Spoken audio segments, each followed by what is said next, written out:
এটা পাকিস্তানি চাপলি কাবাব, যেটা পাকিস্তানি অনুকরণে এখন রাজশাহীতে পাওয়া যাচ্ছে। সাথে আছে চিকেন গ্রিল, সুস্বাদু কিমা শেখ কাবাব, রেশমি কাবাব সহ আরো মজাদার কিছু আইটেম। এমন সুস্বাদু কিছু খাবারের সাথে সময়টি পারিবারিক আড্ডা, বন্ধু বান্ধব অথবা প্রিয় মানুষটির সাথে কাটানোর জন্য জায়গাটি একদম পারফেক্ট। আর এত সুন্দর প্লেস এবং খাবারগুলো পেয়ে যাবেন আমাদের রাজশাহীর সিজদা কাবাব সিটিতে। আর এটি রাজশাহীর প্রাণকেন্দ্র ভদ্রা মোড়ে অবস্থিত।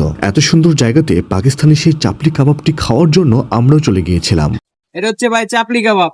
এটা আমরা পাকিস্তানি অ্যাভেলেবেল পাওয়া যায়, এই জন্য বাংলাদেশের পাকিস্তানের লোকের সাথে যোগাযোগ করে বাংলাদেশে শুরু করেছি। বলতেই পারি রাজশাহীতে এটি প্রথম, এবং এর সাথে আমরা আরো নেই রেশমি কাবাব, যেটার মূল্য ছিল 180 টাকা, কিমা শিক কাবাব এটারও মূল্য 180 টাকা, আর এটাই সেই পাকিস্তানি চাপলি কাবাব যেটার দাম 150 টাকা। সাথে আছে বাটার নান, যার দাম পড়বে 40 টাকা, এবং শাহী পরোটা এর দাম পড়বে 30 টাকা, আর প্লেন নান মাত্র 30 টাকা। প্রথমে আমি শাহী পরোটার সাথে চাপলি কাবাবটি টেস্ট করি, এবং মুখে দেওয়ার পর আমার কাছে যেটা লেগেছে সত্যি এক কথায় দুর্দান্ত। একই সাথে বাটার নানের সাথে ট্রাই করি রেশমি কাবাব এবং কিমা শিক কাবাব, যেটার স্বাদ ছিল অতুলনীয়। এটা নিজে না খেলে কখনো এর স্বাদটা বর্ণনা দেওয়া সম্ভব না। এটার স্বাদ বুঝতে হলে আপনাকে নিজেই খেতে হবে। তাহলে আর দেরি কেন, জায়গাটিতে আসতে পারেন আপনার পরিবার, বন্ধু বান্ধবী অথবা আপনার প্রিয় মানুষটিকে সাথে নিয়ে, এবং মুহূর্তগুলো হয়ে উঠুক আপনার জন্য প্রাণবদ্ধ।